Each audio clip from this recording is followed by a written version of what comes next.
Hola, ¿cómo estás? Quería comentarte que en nuestra iglesia Koinonía vamos a retomar los servicios presenciales de mitad de semana. Va a ser un tiempo cálido, en familia, renovador, restaurador. Así que estás invitado, y sobre todo tú, que nunca has ido a una iglesia, tú que estás pensando que no encajas en el molde, te invitamos a participar. Amamos a la gente que está pensando así. Así que vamos a retomar la serie Arrebatados cada miércoles a las 8 de la noche aquí en el local de la iglesia. Vamos a aprender juntos de nuestro Señor Jesucristo y vamos a aprender que cuando confiamos en Él tenemos el futuro resuelto. Así que estás invitado, trae un invitado contigo. Nos vemos.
Hola, iglesia, ¿qué tal? ¿Cómo están? Gracias por los aplausos. No son necesarios, pero muchas gracias igual.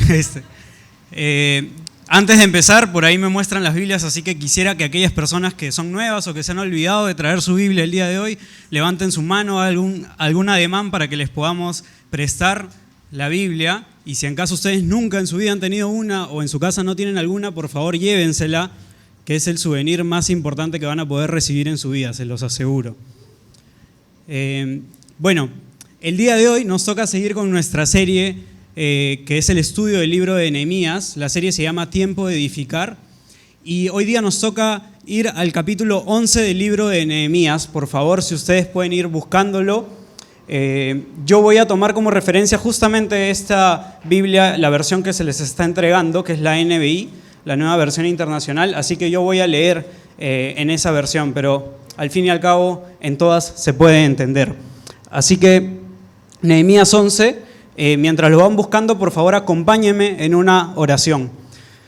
Señor, gracias te doy por este día, gracias Señor por una oportunidad más que nos das de poder venir aquí a tu hogar, a tu casa, a escuchar más de tu palabra, Señor. Gracias por el tiempo de alabanza que hemos tenido.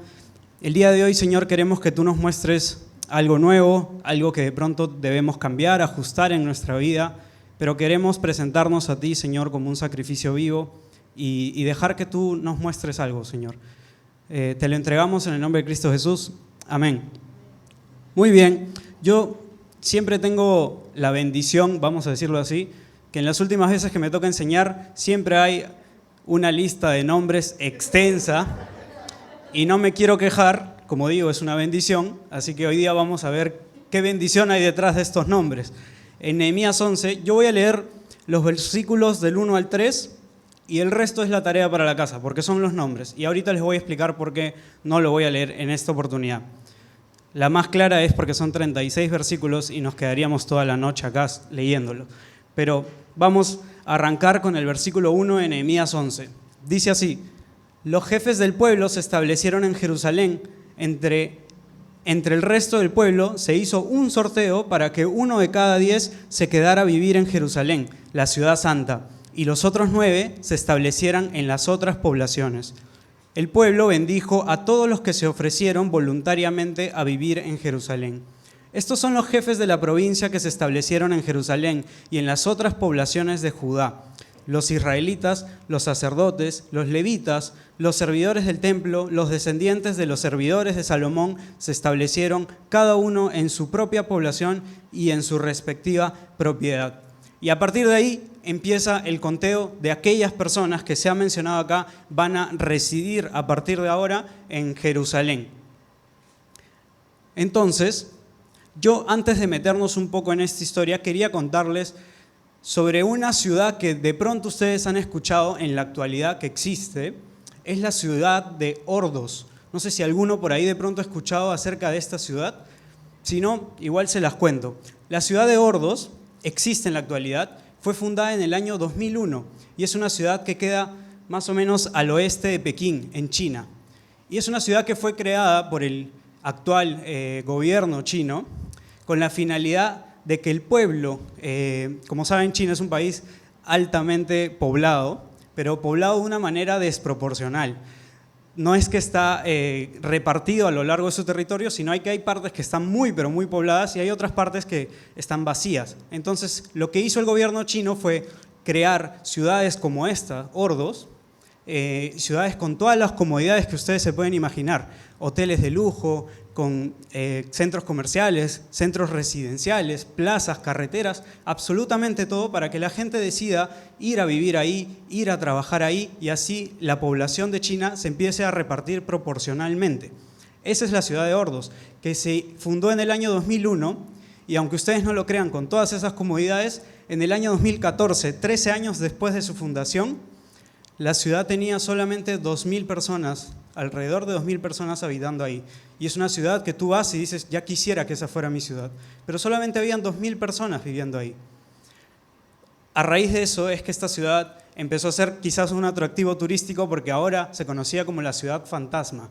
Era una ciudad a la que tú ibas, era muy lujosa, pero no tenía absolutamente ni una sola persona. Parecía que fuera una ciudad en cuarentena, un escenario post-apocalíptico, yo qué sé, pero así era la ciudad fantasma de Ordos. En la actualidad ya tiene cerca de 1 millón de personas, por lo tanto ya no se ve igual que como hace unos años, pero esa es la ciudad de Ordos. ¿Y por qué menciono a la ciudad de Ordos? Porque es una buena imagen que nosotros podemos tener de cómo es Jerusalén en el momento en que nosotros hemos leído. Jerusalén, como saben, hemos venido estudiando esto, estaba despoblada, producto del exilio babilónico, no tenía absolutamente nada, realmente Jerusalén eran ruinas. Y lo que hemos estado estudiando desde Esdras hasta ahora, Nehemías, ha sido cómo se ha ido construyendo esta ciudad. Y en la actualidad, en la actualidad me refiero a lo que hemos leído, ¿no? En el momento en el que nos encontramos, Jerusalén ya tiene templo,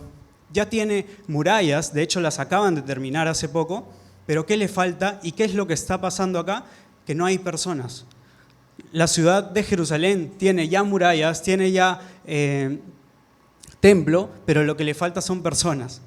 Y aquí vamos a darnos cuenta por qué es que le faltan personas. ¿Por qué es difícil para un pueblo o para una persona tomar la decisión de dejar el lugar en donde se encuentra y decir, bueno, voy a habitar en este otro lugar? Por más comodidades que tú me des, ese es un cambio importante en la vida de una persona y ese es el cambio importante que muchas personas acá estaban experimentando. Lo que se necesitaba en este momento eran personas y Nehemías por ahí que se estaba rompiendo la cabeza porque él sabía de la importancia que era llenar Jerusalén de personas. Ya tenías las murallas, ya tenías el templo, pero sin las personas no tenías el recurso principal que necesitabas para justamente hacer efectivo esa protección que tú necesitas como pueblo. Para hacer efectivo todos esos roles que tú creas dentro de una población, dentro de una sociedad. Y es por eso que Nehemías necesitaba personas y en este capítulo estamos viendo quiénes son las personas que deciden, a pesar de todas las dificultades, habitar Jerusalén. Ahora, Jerusalén, haciendo la diferencia, la gran diferencia con Ordos, Jerusalén sí tenía una historia muy importante. Las personas que iban a habitar en Jerusalén sí tenían un sentimiento de pertenencia porque venían de tener mucha historia. Jerusalén era la ciudad que había tenido como rey a Salomón, a David. Había tenido un templo pero monumental. Tenía realmente historia de dónde agarrarse. Si quisiéramos compararla con esta ciudad de Ordos que le comenté, que es nueva, a diferencia de Jerusalén. Jerusalén sí tenía historia de dónde agarrarse, pero el habitar en Jerusalén para las personas significaba un sacrificio muy grande. De hecho, en Nehemías 7, unos capítulos antes, el versículo 4 dice: la ciudad ocupaba una gran extensión, hablando de Jerusalén, pero tenía pocos habitantes porque no todas las casas se habían reconstruido. Entonces, a partir de ahora podemos nosotros ver de qué manera las personas veían el ir a vivir a Jerusalén en aquella época. Hay dos perspectivas que yo me doy cuenta acá que una persona podía tener en su cabeza al momento de decir: a ver, vamos a habitar Jerusalén.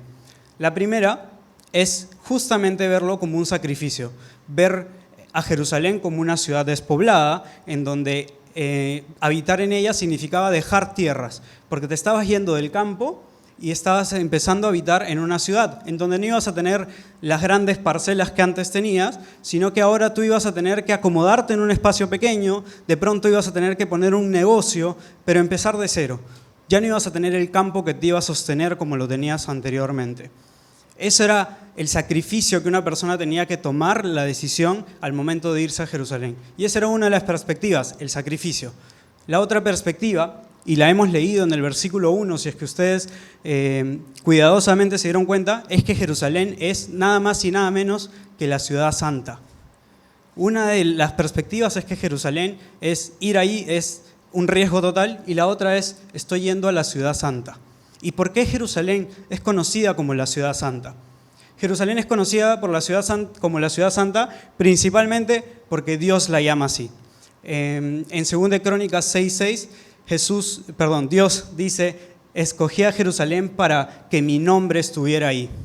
En la versión que tenemos ahorita dice: más bien elegí a Jerusalén para habitar en ella y a David para que gobernara mi pueblo Israel. Dios mismo llama a Jerusalén su propia ciudad, pone su nombre sobre ella y, como dice acá, pone a David para que gobernara. Y David es justamente un personaje importante para Jerusalén porque en esa ciudad se da pues el pacto de Dios con David, un pacto que consiste en que a raíz del linaje de David vendría el Mesías, quien es Jesús. La otra razón por la cual esta ciudad es santa es por el significado de la palabra santa, que es una ciudad apartada, es una ciudad separada por Dios, es una ciudad única. No hay ciudad en el mundo que tenga el valor que Dios le da como le da a Jerusalén. Y finalmente también Jerusalén es una ciudad santa también por el nuevo pacto. En ese lugar habitó Jesús, en ese lugar Jesús pasó muchos momentos a las afueras de la ciudad de Jerusalén. En el Gólgota es donde lo crucifican. Realmente esa ciudad tiene mucha historia y era muy importante desde ese momento. Entonces, como les digo, habían dos perspectivas. Las personas podían decir: bueno, es un gran sacrificio, pero también podían decir: esta es la ciudad santa, esta es mi ciudad, yo pertenezco a esta ciudad y por eso yo debo habitarla. ¿Y qué me demuestra a mí estas dos perspectivas que vemos acá en Jerusalén? Y a partir de acá yo voy a establecer 4 puntos importantes que yo veo en este capítulo. Y el primero de ellos, a raíz de estas dos perspectivas, es que no es un padecimiento, es una consagración. La vida cristiana para nosotros pasa de ser algo más que un padecimiento y es una consagración. Así como las personas en aquella época podían habitar en Jerusalén y podían pensar que este era un sacrificio para ellos, así también nosotros podemos pensar que la vida con Dios, de pronto quienes ya la vivimos y la estamos viviendo, es también un sacrificio en el fondo. Sabemos que no todo es jardín de rosas, ya muchas veces se ha dicho eso, sabemos que van a suceder cosas malas, vamos a tener circunstancias difíciles y vamos a tener ese padecimiento. Pero cuidado con que nosotros caigamos en pensar que esto es solamente un suplicio. La verdad que la vida cristiana es muchísimo más que eso. Y es ahí donde la segunda perspectiva debería primar en nosotros. El saber que estamos viviendo una vida en Dios, pero que es una vida santa, es una vida consagrada. No es solamente el padecimiento, que es un factor muy importante, que nos enseña muchas cosas, que nos hace transformarnos quizá como personas, pero lo más importante es esa consagración que nosotros tenemos y ser como la ciudad de Jerusalén que está dispuesta a consagrarse a Dios y está dispuesta a ser santificada. Cuando unes esas dos perspectivas, creo que entiendes un poco más por qué las personas podían decidir ir a Jerusalén. Y también entiendes por qué nosotros decidimos seguir a Dios. Porque a pesar de los problemas sabemos que Él va a estar para nosotros. Y para fundamentar esto, tengo 2 versículos. Si es que no te has convencido de que tú, quien está acá, de pronto no te has convencido de que eres parte de esta ciudad santa, digámoslo así, acompáñeme a 1 de Pedro 2, versículo 9, mientras tomo un poquito de agua. 1 de Pedro 2, versículo 9. Dice, pero ustedes son linaje escogido, real sacerdocio, y aquí podemos subrayarlo, nación santa, pueblo que pertenece a Dios para que proclamen las obras maravillosas de aquel que los llamó de las tinieblas a la luz admirable. Dios mismo nos llama a nosotros nación santa.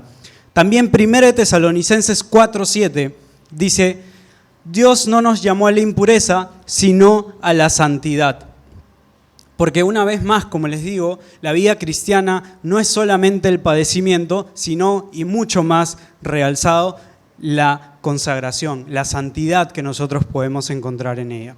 Así que si tú ahorita estás pasando en el momento de padecimiento, ojo que esto es pasajero, pero también esto es proceso de la consagración que tú tienes que pasar. Esto es parte de la vida cristiana.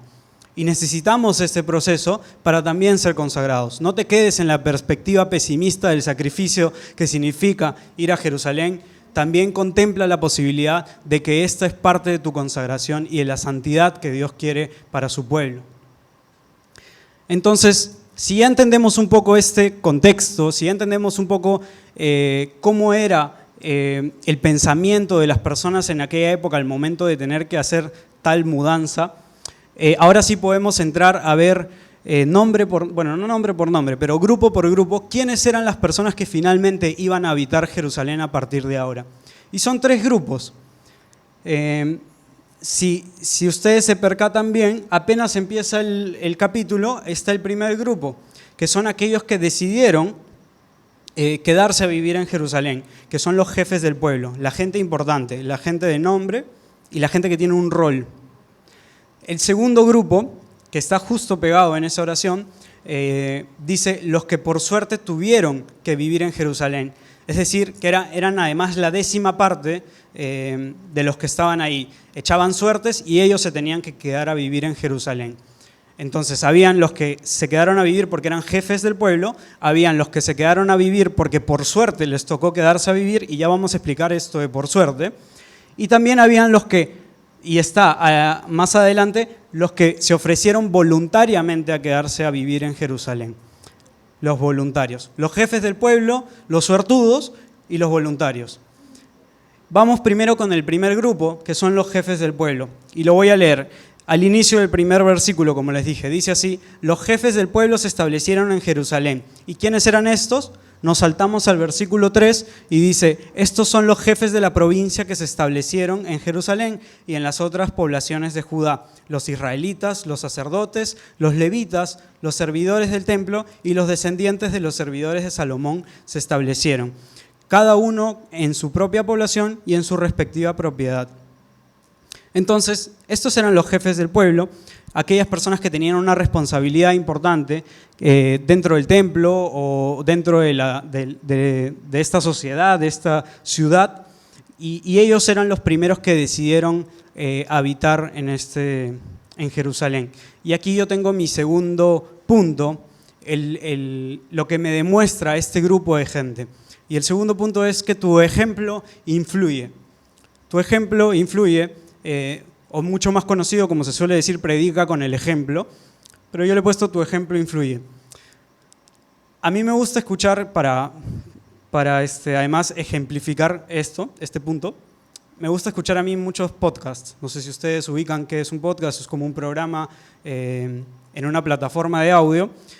Y esta semana yo estaba escuchando uno acerca de cuál es la imagen de Jesús como líder y cómo su imagen como líder rompe con muchos paradigmas de la imagen de líder que puede tener el mundo actual.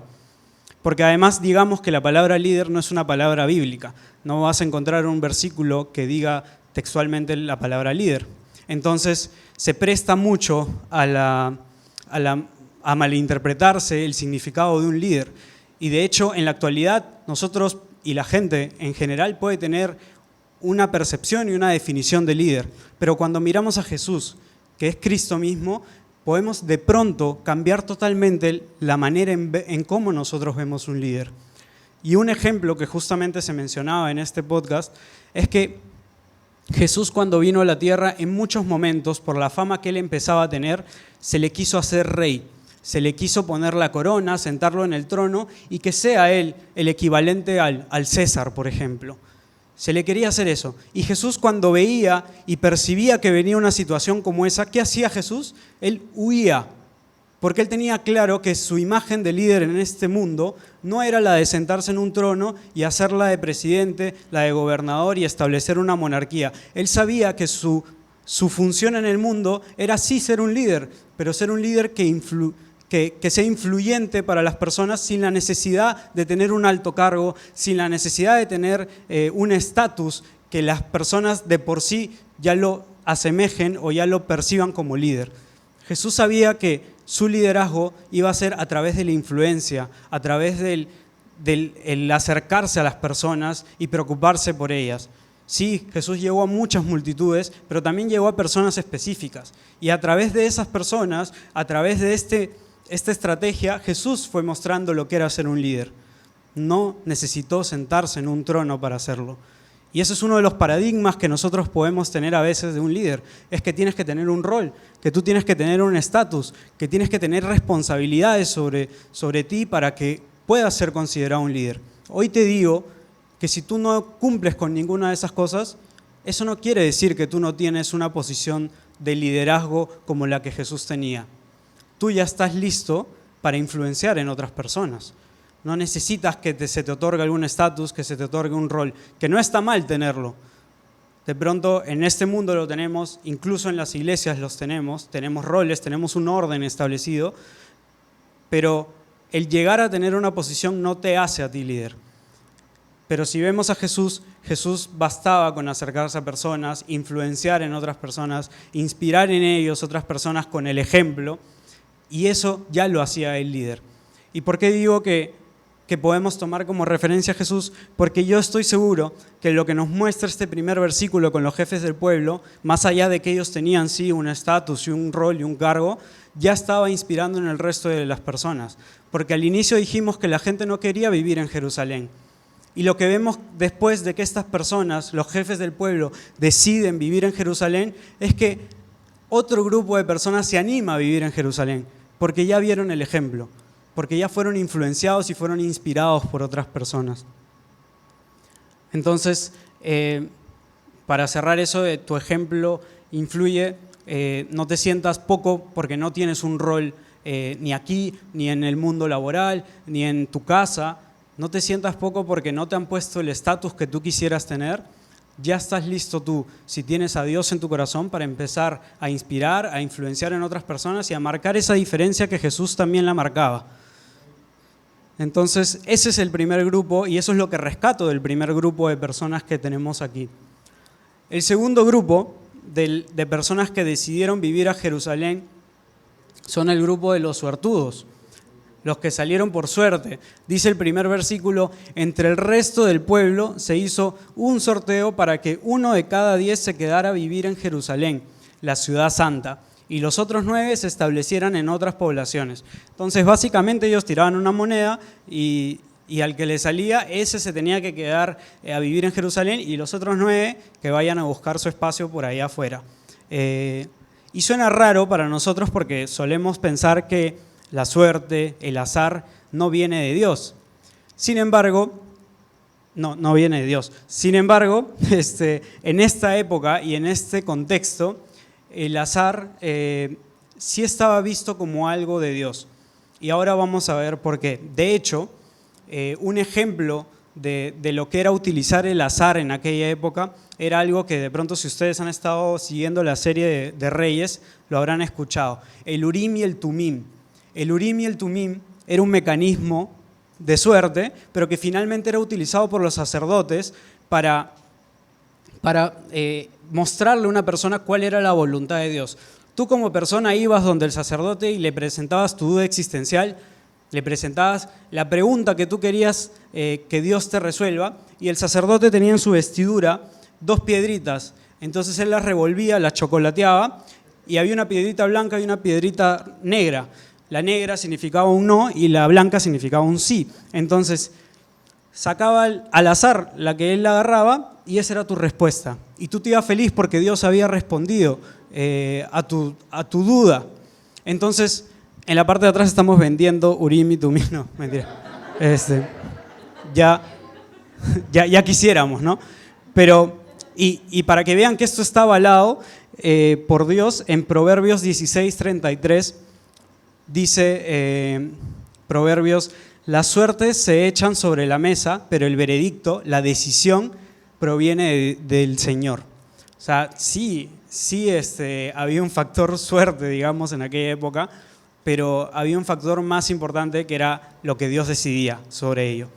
Y todavía sigue existiendo ese factor, el segundo, sobre lo que Dios decide, pero ya no es a través del Urim y el Tumim, ya no es a través de una moneda, ya no es a través del azar, ahora es a través de algo mucho más importante y mucho más potente. Así que si tú querías el Urim y el Tumim, todavía lo tienes, probablemente lo tienes en tu mano, porque es la palabra de Dios. Ahí está el factor que tú necesitabas en tu vida para encontrar esa duda existencial, para responder a las respuestas que tú tienes. Eso es lo que tú necesitas. Y no solo eso, en la actualidad nosotros también tenemos al Espíritu Santo.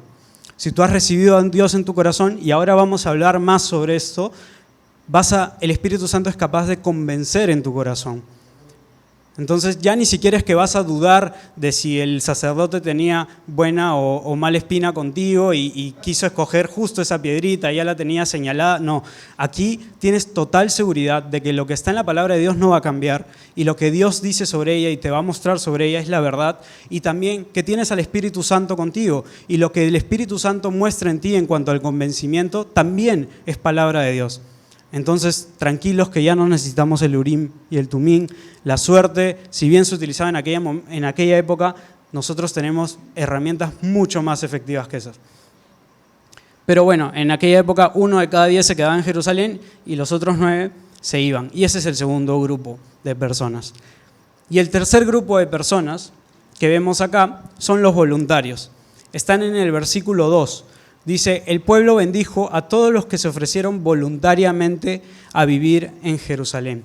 Y aquí me voy a extender sobre lo que había mencionado antes con respecto al Espíritu Santo y al convencimiento que podemos tener nosotros, porque aquí quiero presentar el tercer punto de esta noche, es: tu convicción es bendecida por Dios. Tu convicción es bendecida por Dios. Si ustedes se dan cuenta, los actos voluntarios de estas personas provienen justamente de una convicción que uno tiene internamente. Si tú no tienes la convicción de algo, no eres capaz de decir que eso es voluntario, va a ser impuesto. Pero si tienes la convicción de lo que estás haciendo, eso sí va a ser voluntario. Y estas personas estaban haciendo las cosas por convicción, si no, no serían voluntarios, serían imposiciones, serían obligaciones, pero no, nos queda claro que estas personas lo hacían voluntariamente. Y un ejemplo de lo que es la voluntariedad en una persona lo podemos encontrar en muchos personajes de la Biblia, pero hoy día yo les quiero presentar a un personaje del Nuevo Testamento que puede estar muy de moda para los jóvenes porque se pueden sentir muy identificados con él. Y para ello, acompáñenme por favor a Filipenses 2, del 19 al 21. Ahí vamos a encontrar a este personaje muy simpático, que realmente muestra un ejemplo de convicción y de ser voluntario para Dios. Filipenses 2, del 19 al 21. Aquí escribe Pablo a los filipenses y les dice esto: espero en el Señor Jesús enviarles pronto a Timoteo, para que también yo cobre ánimo al recibir noticias de ustedes. Nadie como él, como Timoteo, se preocupa de veras por el bienestar de ustedes, pues todos los demás buscan sus propios intereses y no los de Jesucristo. Pero ustedes conocen bien la entereza de carácter de Timoteo, que que ha servido conmigo en la obra del Evangelio como un hijo junto a su padre. La manera como Pablo presenta acá a Timoteo parece un personaje utópico para nosotros. Si se dan cuenta, Timoteo es una persona que vela por el bienestar de otras personas antes que el bienestar propio o los intereses propios que él puede tener. Timoteo es una persona que en el momento en que él tuvo que circuncidarse siendo ya grande, lo hizo con tal de no molestar a las personas a las cuales él iba a predicar. Timoteo es una persona que siempre tuvo un corazón para con las personas antes de lo que le esté sucediendo a él mismo. Ese era Timoteo, una persona que, como dice acá Pablo, conoce bien la entereza del carácter, que ha servido conmigo en la obra del Evangelio como un hijo junto a su padre. La verdad que es una persona admirable, Timoteo. Él es la muestra de lo que es tener convicción en tu corazón y hacer las cosas a partir de eso. Y eso de pronto puede ser una exhortación para nosotros el día de hoy, porque muchas de las personas que estamos acá servimos a Dios de distintas maneras, de pronto aquí dentro de la iglesia, de pronto afuera de la iglesia, de pronto en ambas, como debería ser, pero ¿qué pasa si hacemos las cosas sin convicción? Deja de ser un acto voluntario y deja de tener valor para Dios, porque al final no estás haciendo las cosas convencido y persuadido de que lo estás haciendo para Dios, lo estás haciendo para demostrar a alguien quién será, lo bien que estás, lo bonito que es demostrar ser una persona con valores, con principios, pero no lo estás haciendo con el motivo principal, que es justamente agradar a Dios. Y eso era algo que Timoteo sí lo tenía, porque él no veía los intereses de otras personas, mejor dicho, no veía sus propios intereses, sino veía el amor por otras personas. ¿Y cómo te das cuenta si estás actuando por convicción? Por lo que vimos en Nehemías. Y es que si lo haces por convicción, todo lo que tú hagas, Dios te lo va a bendecir. Tu convicción es bendecida por Dios. El versículo 2 de Nehemías 11 decía: el pueblo bendijo a todos los que se ofrecieron voluntariamente a vivir en Jerusalén. Entonces, si tú quieres saber si estás haciendo las cosas por convicción, las bendiciones van a llegar. De pronto no todas van a ser materiales, como a veces esperas. De pronto no todas van a ser como tú tengas en tu cabeza que tiene que ser una bendición, pero van a llegar porque estás actuando por convicción. Y de hecho, ni siquiera las vas a esperar, porque en tu convicción no está recibir algo a cambio. En tu convicción está tener un amor para las personas y con eso es suficiente. Entonces, esos son los tres grupos de personas que vemos el día de hoy acá. Y a partir de ahí solo quedaría leer la lista de personas y buscar cuál te gusta más para el día que tengas un hijo, yo qué sé, pero eso depende de cada uno de ustedes que lo puedan leer. De hecho, los tipos de personas que se mencionan ahí, los levitas, los que servían en el templo, eso ya los hemos ido explicando a lo largo de toda esta serie. En Esdras, me acuerdo, lo explicamos en algún momento. Los porteros también se mencionan, también fueron explicados en algún momento. Por eso es que no estoy ahondando mucho en eso, sino en estos tres tipos de personas que de alguna manera fueron influenciados para vivir en Jerusalén a pesar de todo. Y yo quisiera terminar con un dato de este capítulo. Cuando leía y releía el capítulo, sin saber realmente qué podía decir alrededor de tantos nombres, me di cuenta que una frase se repetía mucho, alrededor de 11, 12 veces aproximadamente, dependiendo en la versión en la que la leas. En la NBI, que es la versión en la que he estado leyendo, la frase que se repite mucho es «se establecieron» o «se quedaron a vivir». Esta frase se repite un montón de veces. Tales personas se quedaron a vivir, decidieron establecerse aquí. En otras versiones dice morar o dice habitar. Y en el significado original hebreo de esta expresión o de esta frase, la palabra a la cual hace referencia es a la palabra permanecer. En todo momento, cuando se habla del morar, del habitar, de establecerse, se refiere a que estas personas permanecían. Y esto es parte del sacrificio que estas personas tenían que hacer. Y por eso, a mi cuarto punto, yo lo he titulado como un evangelio que permanece. Y no solamente al cuarto punto, yo quisiera dejar esto como el título de la enseñanza. un evangelio que permanece. ¿Por qué? Porque los israelitas, si ustedes recuerdan toda la historia que hemos estado viendo hasta el día de hoy, ya estamos entrando a la recta final de Nehemías, pero desde que empezamos con Esdras, la razón por la cual se dieron todos estos cambios en el pueblo y que se vuelva a reconstruir la ciudad de Jerusalén y todo lo que esto implicaba, era principalmente, más allá de lo material y todo lo monumental que se iba a ver esta ciudad, lo principal era que Dios quería reconciliarse con su pueblo.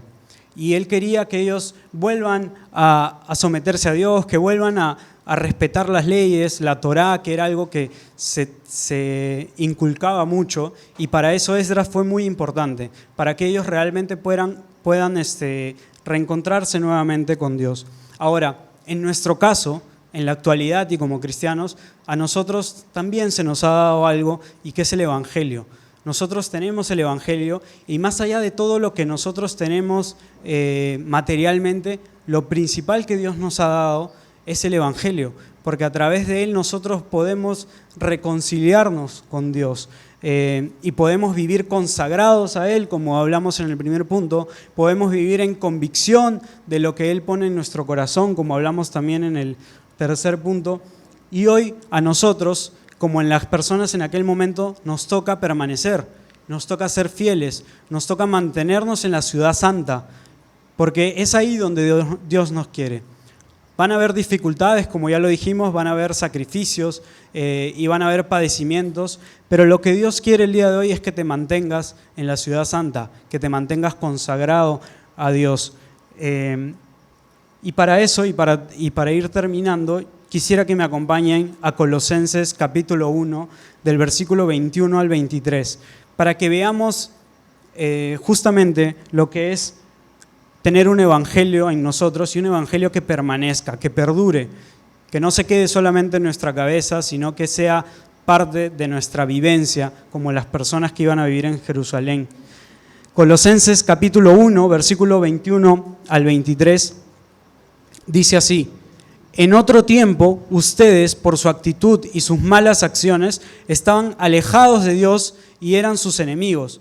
Pero ahora Dios, a fin de presentarlos santos, intachables e irreprochables delante de Él, los ha reconciliado con el cuerpo mortal de Cristo mediante su muerte, con tal de que se mantengan firmes, de que permanezcan firmes en la fe, bien cimentados y estables, sin abandonar la esperanza que ofrece el Evangelio. Este es el Evangelio que ustedes oyeron y que ha sido proclamado en toda la creación debajo del cielo, y del que yo, Pablo, he llegado a ser servidor. Pablo llegó a ser un servidor justamente porque entendió lo que era el Evangelio y entendió lo que significaba para él mantenerse firme en el Evangelio. Si tú eres una persona que ha entendido el Evangelio, si tú eres una persona que ha entendido que Dios, en ese amor tan grande que tiene por las personas, cumplió con ese pacto del que hablábamos, que Jerusalén pasó de ser no solamente una ciudad, pasó de ser el lugar en donde vino el hombre que fue más importante para la historia de la humanidad, una persona intachable, una persona realmente santa, que fue Jesús, y que tuvo la voluntad de ir a la cruz por ti y cubrir todos esos pecados que tú el día de hoy deberías cubrir. No te queda otra, si es que te convences de eso, porque nadie te va a obligar a hacerlo y esto es entre tú y Dios, que seas como Pablo y decidas ser un servidor de Dios, porque ahora vas a vivir, y ahora nosotros vivimos con una esperanza también, como dice Pablo. Nosotros vivimos con la esperanza de que Dios va a volver a venir, de que ahora sí va a reinar y va también romper con todos los paradigmas de cómo es un rey. Y no solo eso, también vamos a tener una eternidad al lado de Él, porque por nuestro pecado estamos condenados a tener una eternidad lejos de Dios, en el infierno. Pero hoy tienes la oportunidad de que ese evangelio permanezca en ti, de que esas noticias que te estoy dando y esta palabra que Dios nos ha dejado permanezca en ti y haga que tú estés firme en Dios. Eso es lo que yo tenía el día de hoy para compartirles. Por favor, si tú eres una persona que quiere recibir a Dios en su corazón, te pido que me acompañes en tu cabeza, en tu corazón, a la oración en la que voy a hacer yo. Y luego la persona que te trajo, el amigo que te invitó, yo o quienes estemos acá, puedes decírnoslo, porque al final esa es una gran noticia para nosotros. Saber que somos más personas que amamos a Cristo y que tú sepas que a pesar de esa decisión van a venir momentos difíciles de sacrificio. No todo va a ser la ciudad santa, sino también va a haber el sacrificio. Y para eso estamos, para apoyarnos como hermanos. Así que les pido por favor que me acompañen en esta oración. Señor, gracias te doy por tu palabra. Gracias, Señor, porque tú nos has llamado a no solamente ver tu reino y verte a ti como un sacrificio y un padecimiento, sino nos has llamado a verte como una ciudad santa, Señor, como alguien que es capaz de transformarnos y alguien que es capaz de darnos una vida con paz, Señor. Y queremos el día de hoy, si somos una persona que no te ha recibido a ti como su Señor y Salvador, el día de hoy te quiero recibir a ti, Señor. Quiero que entres a mi vida y quiero vivir el Evangelio que tú has mostrado y que nos has dejado a través de tu palabra, Señor. Ya no quiero vivir por azar, ya no quiero vivir por mi propia voluntad, sino quiero vivir por tu voluntad, Señor. Y permite, Señor, que ese Evangelio permanezca en mí hasta el último día de mi vida, Señor. Gracias por todo eso, Señor. Te lo entregamos en el nombre de Cristo Jesús. Amén. Nos ponemos de pie para alabar al Señor.